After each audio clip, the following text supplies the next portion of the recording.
கர்த்தருடைய பரிசுத்தம் மைகுனதாக அடிமையின் தேவன் இந்த 6வது சபை துவக்க நாளை தேவ சமூகத்தில் தாசுரப்பில் கூடிய நாளுக்களை தொழுது கொள்ள தேவன் இறக்கம் பாராட்டினால் நாமத்து மைகுனதாக தேவன் அறிவித்த ஒரு வார்த்தை வாசித்து கடன் சொல்லுவோம். சங்கீதம் 118 22 24 வரைக்கும் வாசிப்போம்.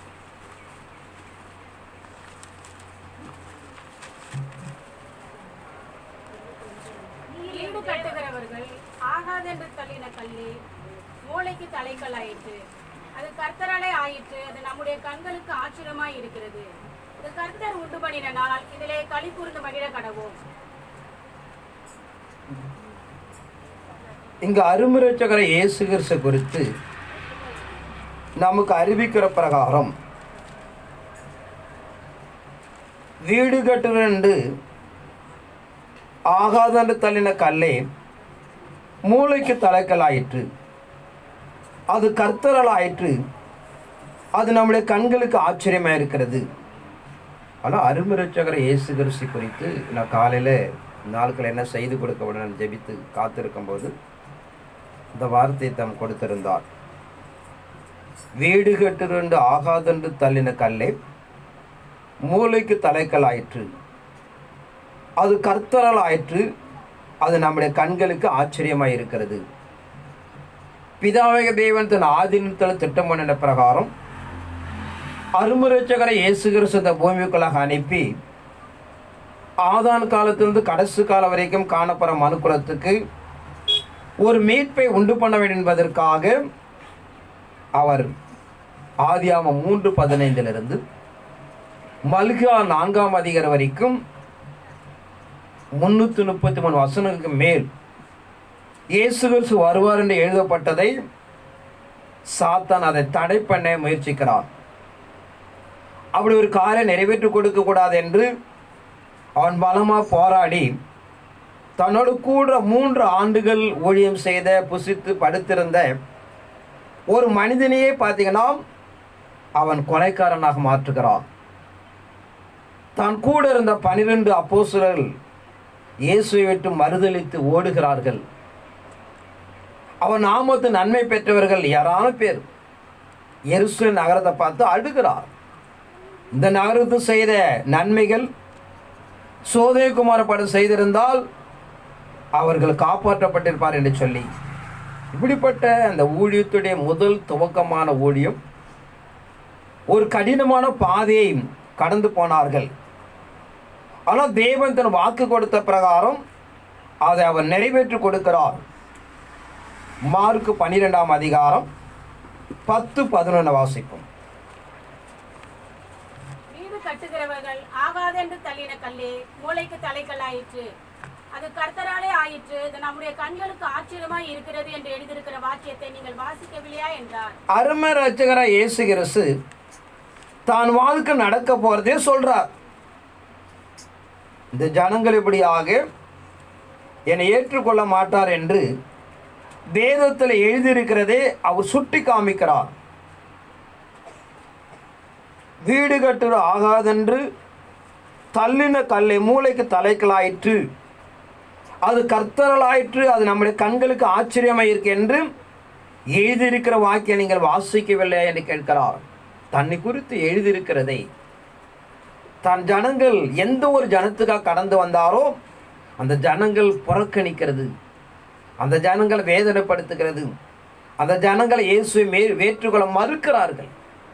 அவர் சொல்லுகிறார், என்னை குறித்து இப்படி எழுதியிருக்கிறதே, அதன்படி நீங்கள் நடந்து கொள்கிறேன், நான் என்ன செய்வேன் என்று சொல்லி அவர் சுட்டி காமிக்கிறார். ஏசாயா 28ஆம் அதிகாரம் 16 வசனத்தை வாசிப்போம். கர்த்தராகிய ஆண்டவர் உரைக்கிறதாவது, இதோ அஸ்திபாரமாகிய ஒரு கல்லை நான் சீயோனிலே வைக்கிறேன், அது பரீட்சிக்கப்பட்டதும் விலையேற பெற்றதும் திட அஸ்திபாரம் உள்ளதுமான மூளைக்கல்லா இருக்கும், விசுவாசிக்கிறவன் பதறான். ஆதலால் கர்த்தராகிய ஆண்டவர் உரைக்கிறது, இதோ அஸ்திபார ஒரு கல்லை நான் சீயோனிலே வைக்கிறேன், அது பரீட்சிக்கப்பட்டது விலையேற பெற்றதும் திட அஸ்திபாரமான மூளைக்கல்லாய் இருக்கு என்று விசுவாசிகள் பதறான் என்று சொல்கிறார். ஆனால் இறைமார்க்கு நடைமுறைப்படுத்துகிற பிரகாரம் ஏன் அப்படி சொல்லுகிறான்னு பார்த்தீங்கன்னா, தேவகுமாரன் அவர் வருகிறார். உலகம் எதிர்பார்க்கிற பிரகாரம் ஒரு பெரிய மாளிகை, ஒரு ராஜ குடும்பத்தில் பிறக்க வேண்டும், பிறப்பார் என்று எதிர்பார்க்கிறார்கள். ஆனால் இயேசுடைய பிறப்பை பார்த்தீங்கன்னா, தினந்தோறும் போய் தன் கைகளால் வேலை செய்து தன் குடும்பத்தை காப்பாற்றக்கூடிய ஒரு தரித்திர வீட்டில் பிறக்க வைக்கிறார். அதனால தான் சொல்லுகிறார், நீங்கள் பதற வேண்டாம் என்று சொல்லுகிறது. அப்படி நிலைகளுக்கு தள்ளப்படுகிறார்கள் என்று சொல்லி அதை மையப்படுத்த சொல்லுகிறார், விசுவாசிகளுடையாக பதறான். ஏன்னா இயேசு கிறிஸ்துபடியாக ஒட்டுமொத்த உலகம் மனுக்குலத்துக்கு அவரும் ஒரு தலைவராக, ராஜாவாக, மூத்த சகோதரனாக வெளிப்படுகிறார். அப்படிப்பட்ட பெரிய பிதாவுடைய ஆதீனத்தில் எல்லா மகத்துவங்களும் அவருடைய வாழ்க்கையில் கொடுக்கிறார். அப்படிப்பட்ட ஒரு மனிதன் எப்படி பிறக்கப்பட வேண்டும்? இந்த தேசத்தை ஒரு ஆண்டு கொள்கிற ஒரு ஜனாதிபதி வைத்துக் கொள்ளுங்கள். அவர் நம்ம வீட்டுக்கு வந்து எப்படி வருவாங்க? எப்படி வர முடியும் பாருங்க. ரோடெல்லாம் பிளாக் பண்ணிடுவான். முன்னாடி ஒரு 10 காரு, பின்னால் ஒரு 10 காரு வரும். இப்படிப்பட்ட ஒரு பெரிய நிலைகள் வரக்கூடிய ஒரு சாதாரண ஒரு மனிதன். ஆனால் இயேசு கிறிஸ்து தேவகுமாரன் சகலத்து அவருக்குள்ளாக ஆசீர்வதித்திருக்கிறார், சகலத்து கொடுத்திருக்கிறார். ஆனால் அவர் ஒரு பெரிய தரித்திர வீட்டுக்குள்ளாக பிறக்கிறார். அப்பதான் சொல்லுகிறார், இப்படிப்பட்ட நிலைகள்லாம் வரும் என்பதனாலே நீங்க பதற வேண்டாம் என்று சொல்லப்படுதா பார்க்கிறோம். அப்போஸ்தலர் 4ஆம் அதிகாரம் 11-12 வாசிக்கும். வீடு கட்டுகிறவர்களாகிய உங்களால் அற்பமாக எண்ணப்பட்ட அவரே மூளைக்கு தலைக்கல்லானவர். அவராலே என்று வேறொருவராலும் ரட்சிப்பில்லை. நாம் ரட்சிக்கப்படும்படிக்கு வானத்தின் கீழெங்கும் மனுஷர்களுக்குள்ளே அவருடைய நாமமே அல்லாமல் வேறொரு நாமம் கட்டளையிடப்படவும் இல்லை என்றார். வீடு கட்டுறவர்களாகிய உங்களால் அற்பமாய் எண்ணப்பட்ட அவரே மூளைக்கு தலைக்கல்லானார். அவரால் என்று வேறொரு ரட்சிப்பில்லை. நான் ரட்சிக்கப்படும்படிக்கு வானத்தின் கீழெங்கும் மனுஷருக்குள் அவருடைய நாமம் இல்லாமல் வேறொரு நாமம் கட்டளைப்படவில்லை என்றார். அதான் இறைமார்க்கு நமக்கு நடைமுறைப்படுத்துகிற பிரகாரம் எந்த இயேசு கிறிஸ்து அற்பமாக எண்ணி தேவனுடைய துரோகி என்று சொல்லி மனிதனை பிரகாரம் பார்க்கிற பிரகாரம் பார்த்து இந்த மனிதனுடைய ரத்தப்படிப்படியாக எங்கள் மேலும் எங்கள் பிள்ளைகள் மேலும் சுமரட்டும் என்று சொல்லி அவர்கள் தீர்ப்பு செய்கிறார்கள். ஒரு கொலைக்காரனாக காணப்பட்ட, சமூகம் ஒதுக்கப்பட்ட பரபாசு கொண்டு நிறுத்துகிறார்கள். பிலாத்து கேட்கிறார், பரபாசு வேணுமா, இயேசு வேணுமா? எங்களுக்கு பரபாசு தான் வேணும், இயேசு வேண்டாம் என்று இஸ்ரவேலர் எல்லாரும் கூக்குலிட்டார்கள் என்று பார்க்கிறோம். ஆனால் இறைமார்க்கும் இப்படிப்பட்ட தீர்ப்பை செய்து ஒரு 12 மணி நேரம் வேதனைக்குள்ளாக உட்பட்டு ஒரு மரண வேதனைக்குள்ளாக கடந்து போகிறார். அவர் நாமம் அழிந்தது என்று சொல்லி எண்ணினார்கள். அவர் மரித்து உயிர்த்த 40 நாள் பெந்தகோஸ்து பண்டிகை நாளில் ஆவியானவர் ஊற்றப்படுகிறார். எந்த ஒரு நாமம் அழிந்து போயிட்டு எந்த ஒரு நாம் பூமியில் இல்லை என்று சொன்னார்களோ அந்த நாமத்துக்குள்ள ஒரு பலத்தை கிரியைகளை நடைமுறைப்படுத்துகிறார் பிதாவாகிய தேவன். ஆனால் இறைமார்க்கும் இறை சன்னிதானம் என்பது இயேசு கிறிஸ்து பிறப்பாக இருக்கலாம், கடைசி கால மனவாட்டியாக இருக்கலாம், எந்த ஒரு நிகழ்வாக இருந்தாலும் தேவன் வேதத்தில் என்ன தீர்மானித்திருக்கிறாரோ அதுவே நிறைவேற்றப்படும். அல்ல வேதத்தை அறிந்து ஆராய்ந்து நாம் தேவனுடைய கோபாக்கணைக்கு, தேவனுடைய ரத்த சிந்துதலுக்குடியாக நாம் சிக்கிக்கொள்ளக்கூடாது என்று சொல்லப்படுதா பார்க்கிறோம். ஆனால் வேதத்தில் என்ன எழுதியிருக்கிறதோ ஒரே ஒரு அடிசுவடி இல்லாமல் மாறாமல் நிறைவேற்றி கொடுப்பார். நாம தான் வேதத்தின் மகத்துவங்களை அறிந்து நம்மை குறித்து நாம் நோக்கம் தெய்வத்தில் என்ன எழுதியிருக்கிறாரோ அதை நாம் அறிந்து கொள்ளப்பட வேண்டும். ஆனால் இறைமாருக்கு நமக்கு வாக்கு கொடுக்கிற பிரகாரம் காலத்துடைய கடைசி கட்டாயத்தில் இருக்கிறோம். ஒரு இமைப்பொழுது தான் அந்த நிலைகளை கடந்து போயிட்டு இருக்கிறோம். அதனால் இறைமார்க்கம் எழுதப்பட்டெல்லாம் நாம் அறிந்து ஆராய்ந்து நாம் சுதாரித்து கொள்ளப்பட வேண்டும் என்பதை நாம் நிலைப்படுத்திக் கொள்ளப்பட வேண்டும். இப்படிப்பட்ட தேவகுமாரனாக எழுதப்பட்ட அவர் கடந்த தெய்வத்திட்டத்தை நிறைவேற்றுவதற்காக பலவிதமான பாடுகளை சுமந்து கடந்து போகிறார்.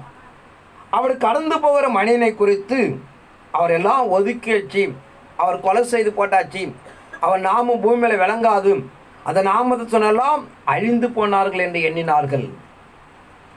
அப்போஸ்தலர் 2 துவங்குகிறார். ஒரே நாளுக்கள் 3000 பேர் மீட்கப்படுகிறார்கள். ஒரே நாளுக்கள் 5000 பேர் மீட்கப்படுகிறார்கள். இவர்கள் வெளியிலே விட்டால் தானே மீட்கப்பட முடியும் என்று சிறைச்சாலைகளை கொண்டு போகிறார்கள். தேவதூதன் கடந்து போய் சிறைச்சாலை உடைத்து வெளியிலே போ, இயேசு என்று நாமத்தை என்ன பண்ணுங்க, பிரசையுங்கள் அப்படின்னு சொல்லுகிறார். அதில் எந்த ஒரு நாமம் அழிந்து விட்டது என்று எண்ணினார்களோ அந்த நாமம் மீண்டும் துளிர் விடுகிறது என்று நாம் பார்க்கிறோம். ஆனால் இறைமாறுக்கு நமக்கு நடைமுறைப்படுத்துகிற பிரகாரம் தெய்வ சன்னிதானம், கடைசி கால திருச்சபை, வேதம் நமக்கு என்ன சொல்லுகிறேன் நாம் தியானம் செய்வோம். சகரியா 4ஆம் அதிகாரம் 1 வாசிப்போம். என்னோடு பேசுகிற தூதன் திரும்பி வந்து, நித்திரை பண்ணுகிற ஒருவனை எழுப்புவது போல் என்னை எழுப்பி, நீ காண்கிறது என்னவென்று கேட்டார். அதற்கு நான், இதோ முழுவதும் பொன்னினால் செய்யப்பட்ட குத்து விளக்கை காண்கிறேன். அதன் உச்சியில் அதன் கிண்ணமும், அதன் மேல் அதன் 7 அகல்களும், அதன் உச்சியில் இருக்கிற அகல்களுக்கு போகிற 7 குழாய்களும் இருக்கிறது. அதில் அருகில் கிண்ணத்திற்கு வலதுபுறமாக ஒன்றும் இடதுபுறமாக ஒன்றும் ஆக 2 ஒலிவ மரங்கள் இருக்கிறது என்றேன். நான் என்னோட பேசின தூதனை நோக்கி, ஆண்டவனே, இவைகள் என்னவென்று கேட்டேன். என்னோட பேசின தூதன் மறுமொழியாக, இவைகள் இன்னதென்று உனக்கு தெரியாதா என்றார்.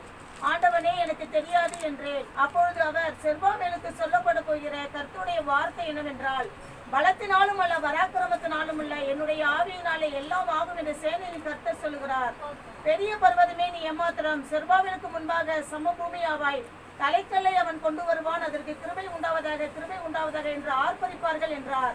பின்னும் கர்த்தருடைய வார்த்தை எனக்கு உண்டாகி, அவர், செருபாபேலின் கைகள் இந்த ஆலயத்துக்கு அஸ்திபாரம் போட்டது, அவன் கைகளை இதை முடித்து தீர்க்கும். அதனால் சேனையின் கர்த்தர் என்று உங்களிடத்திற்கு அனுப்புகிறார் என்று அறிவாய். அற்பமான ஆரம்பத்தினாலே யார் அசட்டை பண்ணலாம்? பூமி எங்கும் சுற்றி பார்க்கிறவர்களாகிய கர்த்தருடைய 7 கண்களும் செருபாபேலின் கையில் இருக்கிற தூக்கு நூலை சந்தோஷமாய் பார்க்கிறது என்றார். இங்க இறைமாறுக்கு நாம் நடைமுறைப்படுத்துகிற பிரகாரம் செருபாபேலின் கைகள் இந்த ஆலயத்துக்கு அஸ்திபாரம் போட்டது, அவன் கைகளை இதை முடித்து தீர்க்கும். அதனால சேனையில் கர்த்தர் என்னை உங்களுக்கு அனுப்பினர் என்று அறிவாய். அற்பமான ஆரம்பத்தினாலே அசட்டை பண்ணலாமா? பூமி எங்கு சுற்றி பார்க்கிறவர்களாகிய கர்த்தருடைய 7 கண்களும் செருபாபேல் கையில் இருக்கிற தூக்குநிலை சந்தோஷமாய் பார்க்கிறது. பூமிக்குள்ளாக பார்க்கிற பிரகாரம் கடைசி கால சபை என்பது மிகவும் அற்பமான ஒரு நிலை. நான் பலமுறை சொன்ன நிகழ்வு, இயேசு கிறிஸ்து ஊழியத்தை ஸ்தாபிக்கும் போது ஒரு பெரிய சோதனை, அவர் முடிக்கும் போது ஒரு பெரிய சோதனை. அதனால் நாம் இறைமார்க்க நடைமுறைப்படுத்துகிற தெய்வ திட்டத்தை துவங்குற நாளுக்குள்ள ஒரு பெரிய போராட்டத்தை சந்திக்கிறோம். ஊழியங்களை ஆரம்பித்து 12 என்கிற ஒரு பூர்ண நிலைகளை நாம் நிலைகளை கொண்டு வந்து நிறுத்தணும். 8 ஆச்சு, 10 ஆச்சு, 4 ஆச்சு, இப்படி போயிட்டுருக்கு. அதில் இறைமாறுக்கு நம்ம நடைமுறைப்படுத்துகிற பிரகாரம் தேவன் தன் ஆதீனத்தில் என்ன தீர்மானம் செய்திருக்கிறாரோ அதுதான் நிறைவேறும். ஆனால் ஆரம்ப நாள் என்பது ஒரு அற்பமான நாள் என்று சொல்லுகிறது. ஊழியர் கூட்டத்து எனக்கு ஒரு பெரிய விஷயம் கிடையாது. ஒரு ஃபோன் அடித்தா 150 பேர் இங்கே உட்காந்துருவாங்க. நம்மளால பொருளாதாரம் தான் கிடையாது சப்போர்ட் பண்ணுறதுக்கு. ஊழியர் என்பது ஒரு பெரிய விஷயம் கிடையாது. இன்றைக்கி ஃபோன் அடித்தா 100 பேர் வருவாங்க. நம்மள்ட்ட என்ன கிடையாது, பொருளாதாரம் நிலை குறைவாக இருக்கிறது. நீ ஊழியர் மேட்டில் பார்த்தீங்கன்னா 2 நண்பர்கள் வரனாங்க, எல்லாம் தீர்மானம் மாட்டால் முதல் நாள் பார்த்தீங்கன்னா அப்பா சத்துட்டா, அம்மா சத்துட்டா, மாமா சத்துட்டான்னு செய்தி. அதுலேயும் மீறி வந்தாங்க. வந்து இங்கே பார்த்தீங்கன்னா அதோட இன்னொரு பெரிய விஷயங்கள்.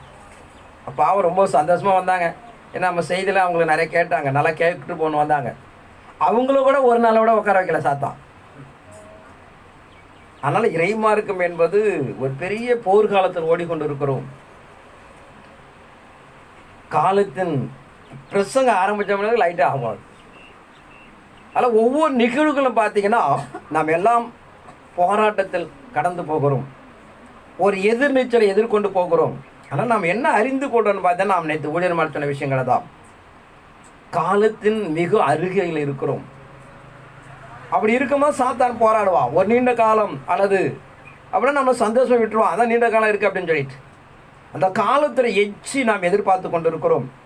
அதெல்லாம் கடுமையாக போராடுகிறான் என்று பார்க்கிறோம். அதான் இறைமார்க்கு நாம் நடைமுறைப்படுத்துகிற பிரகாரம் ஆரம்ப நாட்கள் என்பது ஒரு அற்பமான நாள். செருபாபேல் கையில் இருக்க தூக்கு நூலை தேவன் பார்த்து சந்தோஷப்படுகிறார்.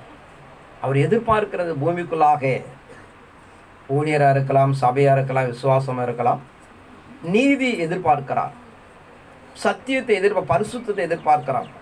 அதுதான் மனுக்குலத்தில் இல்லை. பல சபைகள் இருக்கிறது, ஆத்துமாக்கள் இருக்கிறார்கள்.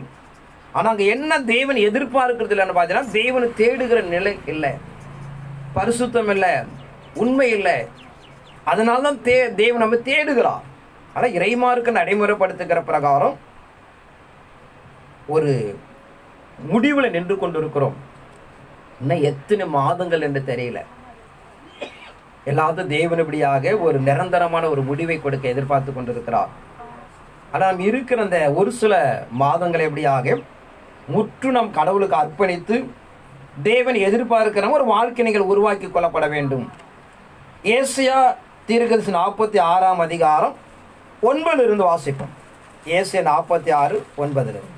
முந்தி பூர்வ காலத்தில் நடந்தவைகளை நினையுங்கள். நானே தேவன், வேறொருவரும் இல்லை. நானே தேவன், எனக்கு சமானம் இல்லை. அந்தத்தில் உள்ளவைகளை ஆதி முதல் கொண்டும் இன்னும் செய்யப்படாதவைகளை பூர்வ காலம் முதல் கொண்டும் அறிவிக்கிறேன். என் ஆலோசனையில் நிற்கும், எனக்கு சித்தமானவைகள் எல்லாம் செய்வேன் என்று சொல்லி உராஞ்சுகிற ஒரு பட்சியை கிடைக்கில் இருந்தும் என் ஆலோசனை நிறைவேற்றும் மனுஷனை தூர தேசத்திலிருந்து வரவழைக்கிறவராய் இருக்கிறேன். அதை சொன்னேன், அதை நிறைவேற்றுவேன். அதை திட்டம் பண்ணினேன், அதை செய்து முடிப்பேன். பூர்வ காலத்தில் நடந்தவைகளை நினைவுங்கள். நானே தேவன், வேறொரு இல்லை. நானே தேவன், எனக்கு சமானம் இல்லை. அந்தத்தில் ஆதி முதற்கொண்டு இன்னும் செய்யப்படாதவளை பூர்வ காலம் முதற்கொண்டு அறிவிக்கிறேன். என் ஆலோசனை நிலைநிற்க என சுத்தமான எல்லாம் செய்வேன் என்று சொல்லி உராஞ்சுகிற ஒரு பச்சையை கிடைக்கிறதும் என் ஆலோசனை விட்டு மனுஷன் தூரத்திலிருந்தும் வரவழிக்கிறவாய் இருக்கிறேன். அதை சொன்னேன், அதை நிறைவேற்றுவேன். அதை திட்டம் பண்ணினேன், அதை செய்து முடிப்பேன். அதை இறைமார்க்கு நமக்கு நடைமுறைப்படுத்துகிற பிரகாரம் 2500 ஆண்டுகள் முன்பே எழுதப்பட்ட வார்த்தை. அந்தத்தில் இருக்கிற எல்லா காரியங்களும் வெளியரங்கமாக்கி பூர்வ காலம் முதற்கொண்டு அறிவித்திருக்க எல்லா மனுகுலத்துக்கு நடைமுறைப்படுத்தி ஒரு உராஞ்சுகிற பச்சையை நான் கிழக்கிலிருந்தும் என் ஆலோசனை விட்டு தூர தேசம் வரவழிக்கிறாய் இருக்கிறேன். அதனால் இறைமார்க்கு நடைமுறைப்படுத்துகிறேன். கிழக்கு தேசம் என்று சொல்லப்படுகிற இந்தியா, பாகிஸ்தான்லாம் ஒரு கிழக்கு பகுதி. அதில் ரொம்ப கடைசியாக கிழக்கு, நீங்கள் யூடியூப்பில் போய் பார்த்தீங்கன்னா சரி, குளோபோவில் போய் பார்த்தீங்கன்னா தெரியும். இந்தியாவுடைய கிழக்கு பகுதி தமிழகத்தில் கிழக்கு பகுதியில் அடிச்சிங்கன்னா நம்ம பகுதியை காமிக்கும். அல்ல இறைமார்க்கு நடைமுறைப்படுத்துகிற பிரகாரம் தேவன் தன் ஆதீனத்தில் வைத்திருக்க நிலைகளை கிழக்கிலிருந்தபடியாக ஒரு உராஞ்சுகிற பட்சிகளை அவர் கடைசிகளை சபையாக நடைமுறைப்படுத்தி அவர் தான் தேவ திட்டத்தை நிறைவேற்றிக் கொடுக்கும் அவர் எதிர்பார்த்து கொண்டிருக்கிறார். வெளிப்படுத்தின விசேஷம் 21 அதிகாரம் 9-10 வாசிப்போம். பின்பு கடைசியான 7 வாதைகளால் நிறைந்த 7 கலசங்களை உடைய அந்த 7 தூதரில் ஒருவன் என்னிடத்தில் வந்து, நீ இங்கே வா, ஆட்டுக்குட்டியானுடைய மனைவியாகிய மணவாட்டியை உனக்கு காண்பிக்கிறேன் என்று சொல்லி பெரிதும் உயரமுமான ஒரு பர்வதத்தின் மேல் என்னை ஆவியில் கொண்டு போய் தேவனுடைய மகிமை அடைந்த எருசலேமாகிய பரிசுத்த நகரம் பரலோகத்தை விட்டு தேவனிடத்திலிருந்து இறங்கி வருகிறதை எனக்கு காண்பித்தான். பின்பு கடைசியான 7 வாதைகள் நிறைந்த 7 கலசனுடைய அந்த 7 தூதர் ஒரு இடத்தில் வந்து, நீ இங்கே வா, ஆட்டுக்குட்டியான மனைவியாக மணவாட்டி அவனுக்கு காண்பிக்கிறேன் என்றும் பெரிது உயரமான ஒரு பருவத்தின் மேல் ஆவியிலே கொண்டு போய் தேவனுடைய மகிமையடைந்த எருசலேம் பரிசுத்த நகரம் பரலோகத்தை விட்டு தேவனிடத்தில் இறங்கி வர எனக்கு காண்பித்தான். அதான் இறைமார்க்கும் 21:2 வாசிப்போம். யோவானாகிய நான் புதிய எருசலேம் ஆகிய பரிசுத்த நகரத்தை தேவனிடத்தினின்று பரலோகத்தை விட்டு இறங்கி வர கண்டேன். அது தன் புருஷனுக்காக அலங்கரிக்கப்பட்ட மணவாட்டியை போல ஆயத்தமாக்கப்பட்டிருந்தது. யோவானாகிய நான் புதிய எருசலேம் பரிசுத்த நகரத்தை தேவனிடத்தில் பரலோகத்தை விட்டு இறங்கி வர கண்டேன். அது தன் புருஷனுக்கு அலங்கரிக்கப்பட்ட மணவாட்டியை போல ஆயத்தமாக்கப்பட்டிருந்தது. 2000 ஆண்டுகளுக்கு முன்பாக யோவானுக்கு அறிவிக்கிற பிரகாரம் தன் சரீரமாக்கிய மணவாட்டி புதிய எருசலேம் பரிசுத்த நகரம் என்று சொல்லி அது வானத்திலிருந்து இறங்கி வருகிறதை காண்பிக்கப்படுகிறது. அதனால் இறங்கி வருது என்றால் இங்கேருந்து ஏறி போகணும். அப்படி இங்கேருந்து ஏறி போனால் தான் அது அங்கேருந்து இறங்கி வர முடியும். அதனால் கடைசி கால தன் மணவாள இயேசு கிறிஸ்து தன் மணவாட்டிய சபை இந்த நாமத்துக்குள்ளே கட்டப்பட வேண்டும். இங்கே வேதாந்தத்தால் பார்த்தா ஒரு புள்ளி கூட மாறாது. இயேசு கிறிஸ்து பிறப்பை நீங்கள் பார்த்தீங்கன்னா ஒவ்வொரு வார்த்தைகளும் பெயர் முதற்கொண்டு நகரம் முதற்கொண்டு ஒன்றுமே மாறாது. ஏரோது ராஜானால 2 வயதுக்குட்பட்ட குழந்தைகளாம் கொலை செய்யப்படுகிறது. அதற்கு ஒரு வசனத்தை சுட்டி காமிக்கிறார். இப்படி இறைமார்க்கம் என்ன எழுதப்பட்டதோ அதன் அடிப்படைக்குள்ள தான் நம்முடைய வாழ்க்கை என்பதை நாம் அறிந்து கொள்ளப்பட வேண்டும். தெய்வ திட்டம் என்பதை நாம் புரிந்து கொள்ளப்பட வேண்டும். அதனால் ஏதோ எதாச்சியமாக நடக்கப்பட்ட விஷயம் ஒன்றுமே கிடையாது. தேவன் தன் ஆதீனத்தில் தீர்மானிக்கப்பட்ட விஷயத்தை குறிக்கப்பட்ட காலத்தில் அப்படியாக அது நிச்சயமாக என்ன பண்ண நிறைவேற்றி கொடுப்பார். அது ஒன்றுமே மாறாது என்பது எப்படியாக நாம் மெய்யாகவே நாம் தெளிவடைந்து கொள்ளப்பட வேண்டும். அதான் இறைமார்க்க நமக்கு அந்த ஊழியத்துடைய மகத்துவத்தை சொல்லுகிற பிரகாரம் மத்திய 16ஆம் அதிகாரம் 17-18 வாசிப்போம். இயேசு அவனை நோக்கி, யோனாவின் குமாரனாகிய சீமோனே, நீ பாக்கியவான். மாம்சமும் ரத்தமும் இதை உனக்கு வெளிப்படுத்தவில்லை, பரலோகத்தில் இருக்கிற என் பிதா இதை உனக்கு வெளிப்படுத்தினார். மேலும் நான் உனக்கு சொல்லுகிறேன், நீ பேதுருவாய் இருக்கிறாய். இந்த கல்லின் மேல் என் சபையை கட்டுவேன், பாதாளத்தின் வாசல்கள் அதை மேற்கொள்வதில்லை. இயேசு அவனை நோக்கி, யோனாவின் குமாரனாகிய சீமோனே, நீ பாக்கியவான். மாம்சமும் ரத்தம் இதை உனக்கு வெளிப்படுத்தவில்லை, பரலோகத்தின் பிதா இதை உனக்கு வெளிப்படுத்தினார். மேலும் நான் உனக்கு சொல்லுகிறேன், நீ பேதுருவாய் இருக்கிறாய். இந்த கல்லின் மேல் சபையை கட்டுவேன். இயேசு கிறிஸ்து அவர் ஒரு கல்லுக்கு ஒப்பிடுகிறார். அவர் நாட்களுக்கு பிறகு ஒரு கல் பேதுருவை ஒப்பிடுகிறார். அதாவது கல் என்பது மனிதனை ஒப்பிடுகிறார். அவர் ஒப்பிட்டு அவர் சொல்லுகிறார், பரலோக திறவுகளை நான் உனக்கு தருவேன். பூலோகத்தினை கட்டுவது பரலோகத்தில் கட்டப்பட்டிருக்கும், பூலோகத்தினை கட்டவிழ்ப்பது பரலோகத்தில் கட்டவிழ்க்கப்பட்டிருக்கும். ஆனால் இறைமார்க்கு நடைமுறைப்படுத்துகிற பிரகாரம் பிரதான ஆசாரியனை இயேசு கிறிஸ்து அந்த பொறுப்பை 1ஆம் நூற்றாண்டில் நீ பேதுருவாய் இருக்கிறாய், இந்த கல்லின் மேல் சபையை கட்டுவேன், பாதாளத்தில் வாசல்கள் மேற்கொள்வதல்ல. நீ பூமிக்குள்ளாய் என்ன கட்டுகிறாயோ அது பரலோகத்தில் கட்டப்பட்டிருக்கும். நீ பூமிக்குள்ள என்ன கட்டவிழ்க்கிறாயோ அது பரலோகத்தில் கட்டவிழ்க்கப்பட்டிருக்கு என்று ஒரு வாக்கு கொடுக்கிறார். ஆனால் நாம் ஒரு பெரிய நகரங்களை கட்டுகிறோம், ஒரு வீடு கட்டுகிறோம், ஒரு குடிசைகளை கட்டுகிறோம். ஒவ்வொன்றுக்கும் ஒரு தலைக்கல் இருக்கிறது. ஆனால் நம்ம இறைமாருக்கு நாம் எதிர்பார்க்கிற தெய்வசனை நாம் அர்ப்பணிக்கிற ஒவ்வொரும் ஒரு கல்லாக மாற வேண்டும். எபேசியர் 2 சொல்கிறார், அப்போஸ்தலர்கள் மாளிகை இருக்கிறார்கள், நீங்களும் அதில் ஒரு கற்களாக இணைக்கப்பட வேண்டிய என்று சொல்லி. ஆனால் இறைமாருக்கு நாம் நடைமுறைப்படுத்துகிற பிரகாரம் ஒரு அதிகாரத்தை செய்து அதிகாரத்தை நடைமுறைப்படுத்தி தெய்வத்திற்கு செய்கிறார். மத்திய 18ஆம் அதிகாரம் 18ஆம் வசனம்.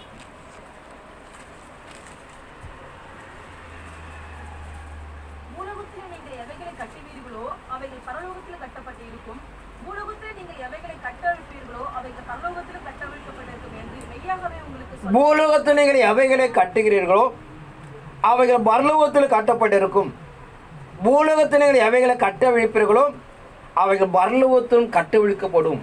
ஆனால் இறைமாருக்கு உங்களுக்கு கொடுக்கப்படுகிற அதிகாரத்தின் அடிப்படைக்குள்ளாக இந்த பூமிக்குள்ளாக எந்த ஒன்றுகளை நீங்கள் கட்டுகிறீர்களோ அது பரலோகம் அங்கீகரிக்கிறது.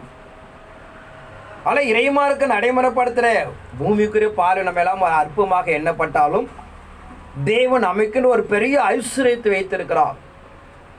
இந்த உலகத்தில் தலைவிதியே சபைக்குள்ளாக நிர்ணயித்து வைத்திருக்கிறார். நீங்களே அதற்கு முன்மாதிரி என்று சொல்லப்பட்டதாக பார்க்கிறோம். அதனால் நம்ம அழைக்கப்பட்டிருக்க அழைப்பை பாருங்கள். 1 பேர் சொல்கிறார், புறம்பாக்கப்பட்ட ஒதுக்கப்பட்ட தள்ளப்பட்ட ஞானிகள் கல்விமான்கள் எல்லாம் அல்ல, இந்த பூமியில் ஒதுக்கப்பட்ட தள்ளப்பட்ட உங்களை நான் தெய்வ திட்டத்துக்காக தெரிந்து கொண்டேன் என்று சொல்லுகிறார். ஆனால் இறைசனிதான் நமக்கு நடைமுறைப்படுத்துகிற பிரகாரம் கடைசிகால சபை என்பது, நம்ம சபைகளை வந்தாங்கன்னா என்ன இயேசுக்கு நடந்தால் அப்படியே தான் பார்ப்பாங்க. என்ன 4 பேர் வச்சுட்டு மனவாட்டின்னு சொல்கிறாம்மா, வேதம் என்ன சொல்றதோ அப்படிதான் நடக்கணும், அதானே சரி. இல்லைன்னா அப்புறம் மாற போயிடும்ல. அதில் இறைமாருக்கு நம்ம நடைமுறைப்படுத்துகிற பிரகாரம் அங்கே பூமியில தோற்றப்புறம் மனிதனை பார்க்கிறார்கள். நம்ம என்ன பார்க்குறோம்? நம்ம தேவனை பார்க்கிறோம். சபைக்குள்ள தேவன் வாசம் பண்ணுகிறாரா, சபையில் இருக்கிற மனிதர்கள் தேவ மனிதர்களாக இருக்கிறாரா நம்ம பார்க்குறோம். ஆனால் அவர்கள் சிந்தை நம்ம சிந்தை மாறானது. ஏன்னா நம்ம திட்டம் தெளிவு எல்லாமே நமக்கு தெரியும். மீட்பு என்பது எப்படி நடைமுறைப்படுத்த போகிறார், எப்படி மீட்க அடைய போகிறார் என்று சொல்லிட்டு. ஆனால் வேதத்தில் எழுதப்பட்ட பிறகு சபை இருக்கப்பட வேண்டும். வெளிப்படுத்தின 3ஆம் அதிகாரம் 7 வாசிப்போம். பிலதெல்பியா சபையின் தூதனுக்கு நீ எழுத வேண்டியது என்னவெனில், பரிசுத்தமுள்ளவரும் சத்தியமுள்ளவரும் தாவீதின் திறவுகளை உடையவரும் ஒருவரும் பூட்டக்கூடாதபடிக்கு திறக்கிறவரும் ஒருவரும் திறக்கக்கூடாதபடிக்கு பூட்டுகிறவருமாய் இருக்கிறவர் சொல்லுகிறதாவது, உன் கிரியைகளை அறிந்திருக்கிறேன். உனக்கு கொஞ்சம் பலன் இருந்தும் நீ என் நாமத்தை மறுதலியாமல் என் வசனத்தை கை கொண்டபடினாலே இதோ திறந்த வாசலை உனக்கு முன்பாக வைத்திருக்கிறேன், அதை ஒருவனும் பூட்ட மாட்டான். பிலதெல்பியா சபையின் தூதனுக்கு நீ எழுத வேண்டியது என்னவென்றால், பரிசுத்தமுள்ளவரும் சத்தியமுள்ளவரும் தாவீதின் திறவுகளை உடையவருமாகிய ஒருவரும் பூட்டக்கூடாதபடி திறக்கிறவரும் ஒருவரும் திறக்கக்கூடாத பூட்டுகிறவராக இருக்கிறார். கொஞ்சோண்டு பலன் இருக்கிறது, உன்னை நம்பி இந்த ஊழியத்தை நான் ஒப்பு கொடுக்கிறேன். ஆனால் இறைமார்க்கிற நடைமுறைப்படுத்துகிற பிரகாரம் சபை என்பது துவக்கம் ஆரம்ப நாட்கள் என்பது ஒரு கடினமான காலத்தை நாம் சந்திக்கிறோம். அதில் நாம் நிலைத்திருந்து தான் விசுவாச வைராக்கியத்தை கொண்டு பவுலை போல நாம் யோபு பக்தனை போல நிற்கப்படும் போது தேவன் ஒரு திறந்த வாசலை உங்கள் வைக்கிறான். ஒருவனும் பூட்ட முடியாது.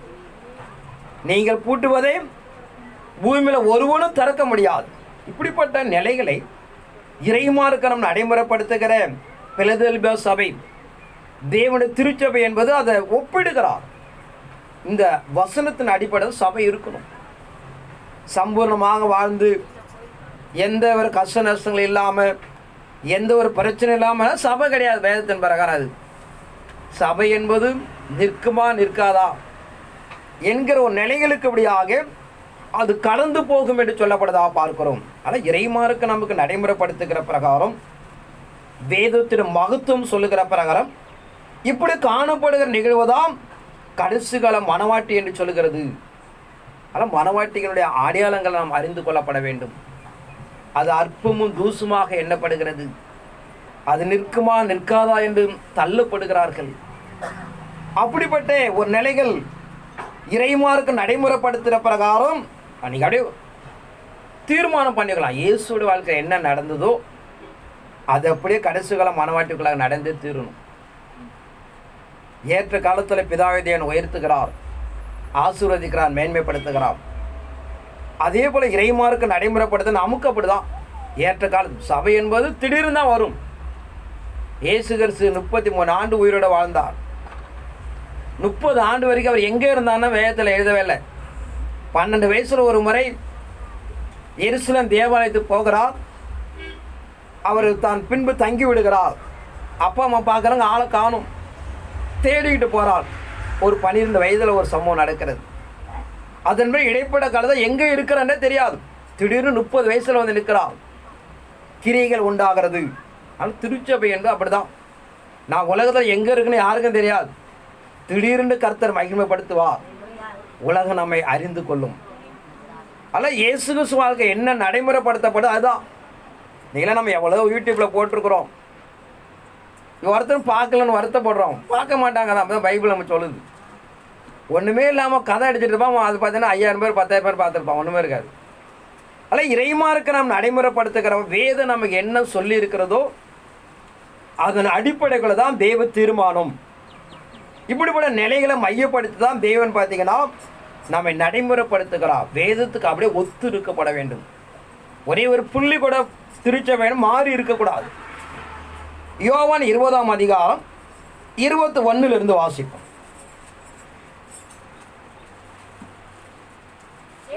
மறுபடியும் அவர்களை நோக்கி, உங்களுக்கு சமாதானம் உண்டாவதாக.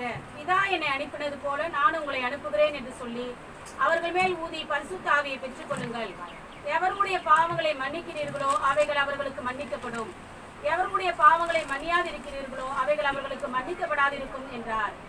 இயேசு மறுபடியோட நோக்கி, உங்களுக்கு சமாதானம் உண்டாவதாக. பிதா என அனுப்பினது போல நானும் உங்களை அனுப்பினேன் என்று சொல்லி அவருமே ஊதி பரிசுத்தாவை பெற்றுக்கொள்ளுங்கள். எவ்வளோ பாவங்களை மன்னிக்கிறோ அவைகள் மன்னிக்கப்படும், எவ்வளோ பாவங்களை மன்னியாது இருக்கிறோ அது மன்னிக்கப்படாத இருக்கும். பொதுவாக பாவ மன்னிப்பு என்பது நாம் எதிர்பார்க்கிற எதனா பாவ மன்னிப்பு வாங்குவது முக்கியமல்ல. அவருடைய பிரதான தாட்டு என்னான்னு பார்த்தீங்கன்னா மரணத்தை ஜெயிக்கிறோம். அதான் கருப்பொருளே. ஒரு மனிதனை பாவங்கள் மன்னிப்பது என்பது முக்கியமல்ல. அந்த பாவ மன்னிப்பில் இருக்கிற கருப்பொருள் என்னன்னு பார்த்தீங்கன்னா மரணத்தை ஜெயிக்கிறோம். அல்லது திருச்சபை என்பது இறைமார்க்கம் கையளிக்கிற பிரகாரம் மரணத்தை ஜெயிக்கக்கூடிய ஒரு வாழ்க்கை என்று சொல்கிறது. அப்படிப்பட்ட ஒரு அதிகாரத்தை திருச்சபை கொடுத்து நம்ம தேவ செயலாக அவர் இணைத்துக் கொள்ளுகிறார். வெளிப்படுத்தின 2ஆம் அதிகாரம் 26 வாசிக்கும். முடிவு பரியந்தம் என் கிரியைகளை கை கொள்ளுகிறவன் எவனோ அவனுக்கு நான் என் பிதாவினத்தில் அதிகாரம் பெற்றது போல ஜாதி மேல் அதிகாரம் கொடுப்பேன். அவன் இருப்பு கொளால் அவர்களை ஆளுவான். அவர்கள் மண்பாண்டங்களைப் போல நொறுக்கப்படுவார்கள். விடிவெளி நட்சத்திரத்தையும் அவனுக்கு கொடுப்பேன். ஆவியானவர் சபைகளுக்கு சொல்லுகிறதை காதுள்ளவன் கேட்க கடவன் என்று எழுது. ஜெயங்கொண்டு முடிவு பரிந்தும் என் கிரியைகளை கை கொள்வன் எவனோ அவனுக்கு நான் பிதாவினத்து அதிகாரம் பெற்றது போல ஜாதிகள் மேல் அதிகாரம் கொடுப்பேன். அவன் இரும்பு கொள்ள அவருடைய ஆளுவான். அவர் மண்பாண்டங்களை போல நொறுக்கப்படுவார்கள். விடிவெளி நட்சத்திரம் அவனுக்கு கொடுப்பேன். ஆவியானவர் சபைகளும் சொல்கிறதை காதுகளவன் கேட்க கடவான். ஆனால் இறைமாருக்கு நம்ம நம்பி இருக்கிற ஒரே ஒரு நிகழ்வு, இந்த பூமியில ஒருபோது நாம் கரைப்பட்டு விடாமல் ஜெயங்குளர் வாழ்க்கை அடைய வேண்டும். ஜெயங்குளர் வாழ்க்கை நாம் எதிர்கொள்ளப்பட வேண்டும். அப்படி காணப்படும் போதுதான் நான் பிதாவிடத்தில் அதிகாரம் பெற்றது போல ஜாதிகள் மேல் உங்களுக்கு அதிகாரம் கொடுப்பேன் என்று சொல்லுகிறார். எல்லாம் தெளிவடைந்து கொள்ளப்பட வேண்டும். கடைசி கால மனவாட்டி பிள்ளைகளாக தெய்வத்திடத்தை நிறைவேற்ற எதிர்பார்த்து கொண்ட வாழ்க்கை ஒரு ஜெயங்குளர் வாழ்க்கையை நாம் இருக்கப்பட வேண்டும். மனசு மாம்சமும் உலகமும் விரும்புகிறப்பல வாழ்ந்துட்டு இயேசு நாம் சந்தித்துடாலும் நீங்கள் நினைச்சீங்கன்னா நம்மைதானே நாம் ஏமாற்றிக் கொள்கிறோம். ஆனால் காலத்தின் ஒரு இறுதி நாட்கள் என்று கொண்டு நான் பலமுறை மீண்டும் சொல்லுகிறேன். இன்னும் ஒரு சில மாதங்களை தான் நாம் ஜெபிக்க போகிறோம். ஒரு சில மாதத்தான் வேதனை அடைய போகிறோம். ஒரு சில மாதத்தில் தான் இந்த பூமியின் பிரகாரம் நாம் கஷ்டப்பட போகிறோம். அதன் பிறகு நாம் முற்று எல்லாத்திலும் விடுதலையாக போகிறோம். ஆனால் இறைமாருக்கு நாம் கையளிக்கப்படுகிற பிரகாரம், இறைமாருக்கு நாம் சொல்லப்படுகிற பிரகாரம் இந்த ஒரு சில மாதங்கள் எப்படியாக நாம் கவனம் செலுத்திக் கொள்ளுங்கள். சாத்தானுக்கு ஒருபோதும் இடம் கொடுத்து விடாதீர்கள். நம்முடைய வேலை ஸ்தலத்தை போக மிஞ்சி இருக்கிற நேரே தெய்வ சமத்தை அர்ப்பணிங்கள். அதெல்லாம் வேலை இருக்குன்னு சொல்லிட்டு சுத்தமாக வேலையிலும் போயிடக்கூடாது. பாசு வேலையை விட்டு வேலை இருக்குன்னு செஞ்சுட்டு வாங்க. தெய்வ சமூகம் தான் முக்கியமானது. அது பின்பு தான் வேலை ஸ்தலம். முதல் தேவனுடைய ராஜ்யத்தை நீதி தேடுங்கள்.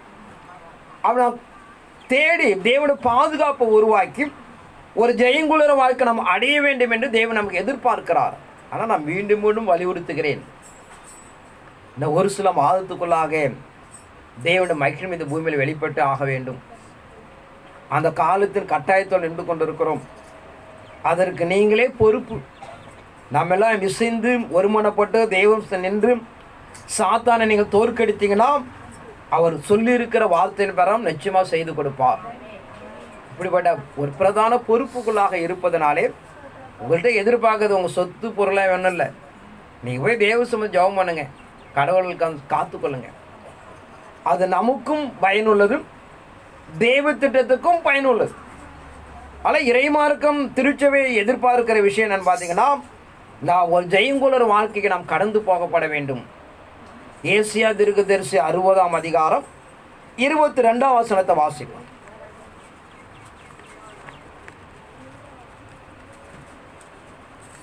சின்னவன் ஆயிரமும் சிறியவன் பலத்த ஜாதியுமாவான்.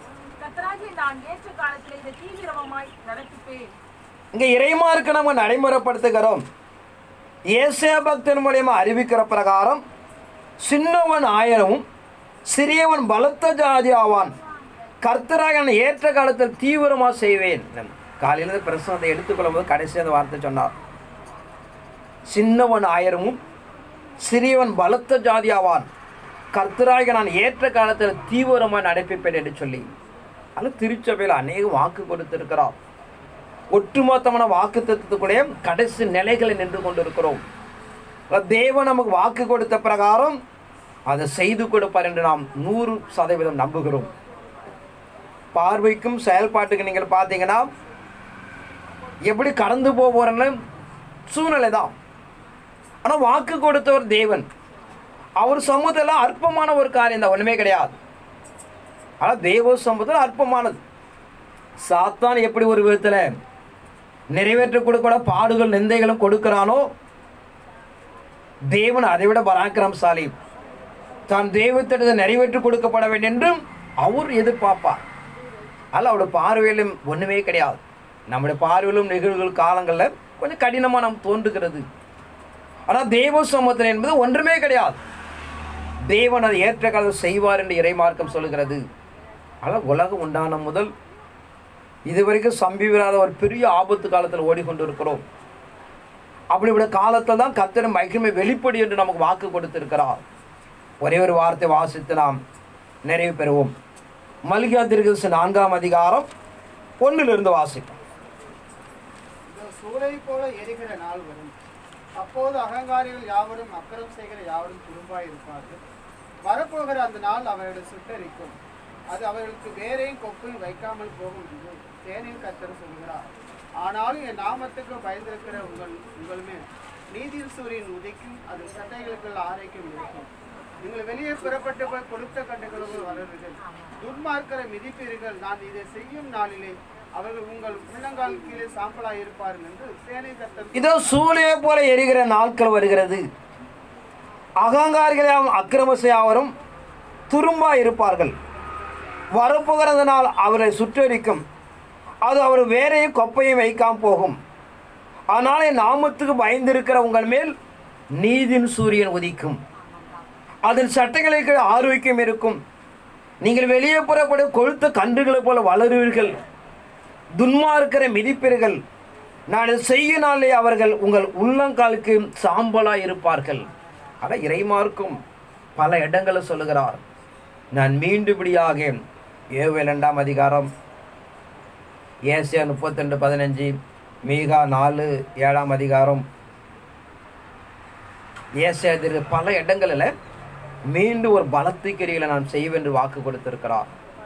ஆனால் மீண்டும் நம்முடைய எல்லா இல்லாமைகளும் போராட்டங்களும் எல்லா தன்மைகளும் மாற்றி ஒரு மகிழ்ச்சியின் காலமாக, ஒரு மகிழ்ச்சியின் வாழ்க்கையாக, ஒரு மிகச்சின் மனவாட்டியாக தன்னை நிலைப்படுத்த அவர் எதிர்பார்த்து கொண்டிருக்கிறார்.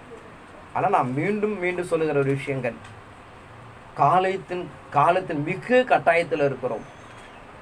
வேலை, குடும்பம் என்று சொல்லி நாம் எவ்விதத்திலும் சாத்தானுக்கு இடம் கொடுத்து தயவுசெய்து இழந்து விடாதீர்கள்.